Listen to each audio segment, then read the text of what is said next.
Support introduction. Alright, so this is my new video series after I've done advanced revenue management. This series of videos will not be as detailed.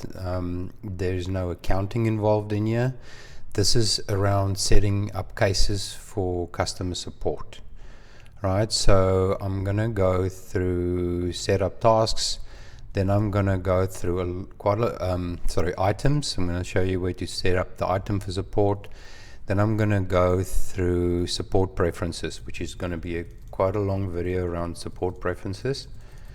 And then I'm going to get to case management, escalation management, and then a couple of the ones at the bottom here, working with cases and support.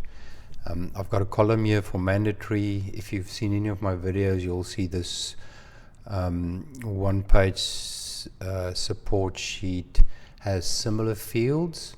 I've got suite answers and the video references. And in this mandatory column, there's actually more in this list. You'll see there's a couple missing there. Excuse me.